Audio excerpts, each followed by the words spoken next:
1564 News with William Shakespeare. And your weatherman, Daniel Loper. And Scott Oswald.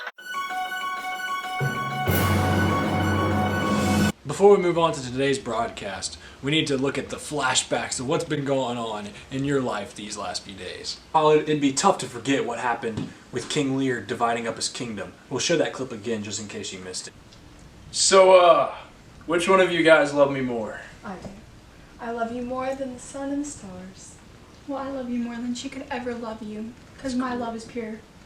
My love is pure. I love you more than my husband. Whoa. I love you more than everyone I've ever met. I love you more than all of existence. Wow. So, since you both love me equally, and obviously the most out of everyone in the entire universe, I guess I'll split the kingdom equally between you both. We totally played him.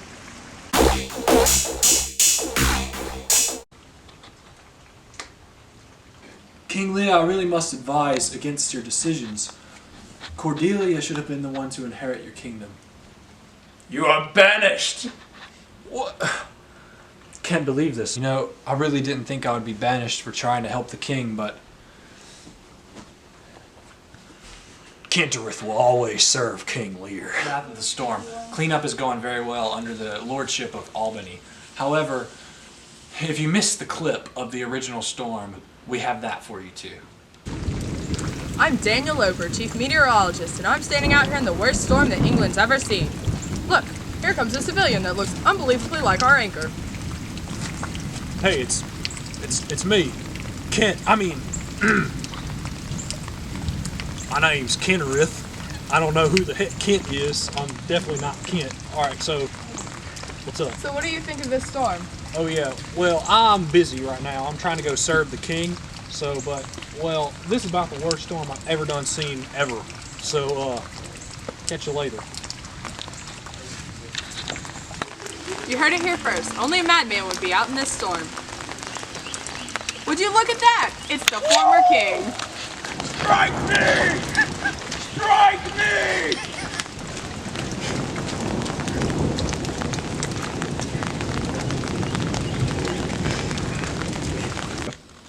Breaking news. The fighting has just erupted between England and France. Let's go out there and see what it's all about.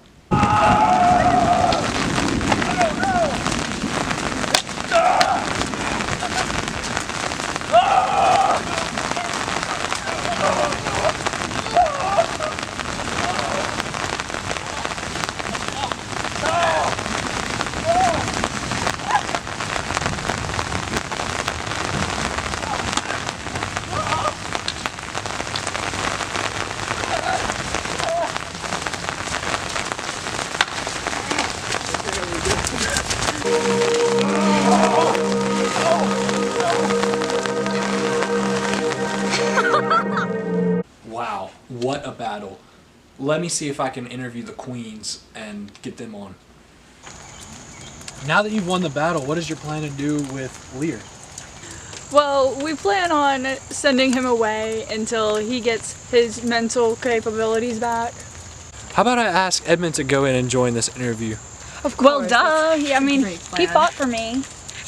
All right, I'll Fought get him. for you. Edmund, come and join us on this newscast. Oh, guys. So Regan, now that your husband Cornwall has died, do you plan on making Edmund your next suitor? Well, of course. I don't think that's a good idea. You know, with everything that's happened recently, I don't think that's a good idea. Okay. A girl with a skirt of a bedsheet. To hole in my kingdom. I'm totally strong enough, and All I right, have a man. your majesties, please. Can you just go get you and your sister a drink or something? Like, let's.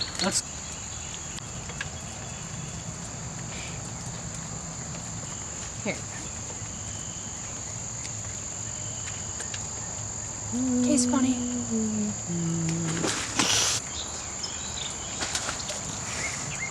Well, that was a real tragedy. However, let's see if we can find Gloucester and see what's going on with him. Gloucester, my main man. How is it going? I was once blind, but now I can see. What do you mean? You have no eyes. You'll come to find that out later. I have to go find my son. Okay. This has really been a lot to take in. Let's go back into the studio and see if we can figure it all out. This is a lot to take in, so I'm going to need to stick to the script. Let's see if we can break it down. Starting with Goneril and Regan and their development over time. Clearly from the beginning, they were manipulative, selfish, and out to get their father, my most beloved master, King Lear. May he rest in peace. It was truly tragic as they stripped away his power, but they were heartless. At one point, he literally begged them, but they gave him the cold shoulder. One important point to make is that in the beginning, clearly Regan and Goneril were on the same team. This all changed when Edmund stepped in.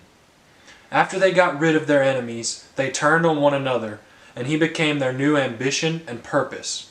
Once he died, and their foul deeds were found out, they had no reason left to live, and we saw how that turned out. Now moving on to an ongoing theme which developed throughout this entire story. Sight versus blindness. Starting with the most obvious case of Gloucester. In the beginning, although he could physically see, he was blind to the ambitions of his strangely identical bastard son Edmund. Blind that Edgar, who was his loyal son all along. But upon coming physically blind, he was able to see with true insight. Lear had a similar situation. He was blind to the false affection of Regan and Goneril, and blind to the true love shown by Cordelia. He blindly banished his most loyal subject Kent. He could not see that his power was being stripped from him, and none but his fool and the poor man Kenterith. The storm was the turning point. As his eyes were opened to his new state, he realized he was no better than anyone, not even poor Tom. And he gained compassion. And although being reunited and having embraced Cordelia, who forgave him, thanks to Kent's noble work, he still had to deal with the consequences of his initial mistakes, namely Goneril and Regan. This was his downfall. May the gods bless him and escort him to the kingdom of his forefathers. Then lastly, Kent, the character who had both sight and insight throughout the developing story. From the beginning, Kent knew the mistake his master made and tried to save him. And upon being banished, he disguised himself in order to continue to serve his master to the end. He did so well that every character throughout this developing story was blind to the fact that he was Kent. But I guess these disguises are no longer needed. Rather as your anchor, William Shakespeare, or Kenterith, I, Kent, remained your most loyal subject. There's one more thing I want to read. I went to the stocks for you, King Lear. I wrote a letter to Cordelia, and at her side fought nobly for you. But in the end, I could not save you. It's been a pleasure serving this great country. This is the Earl of Kent with Channel 1564 News, signing off for the final time.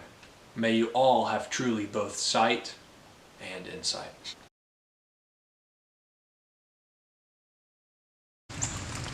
Go.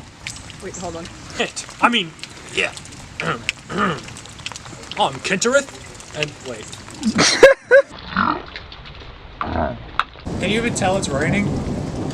I'm sure you can hear it. Is that what I was supposed to do? Most, I guess I'll just split the king. Yeah, never mind.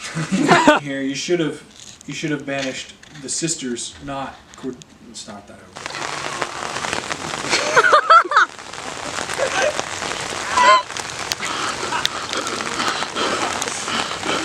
You good, Daniel?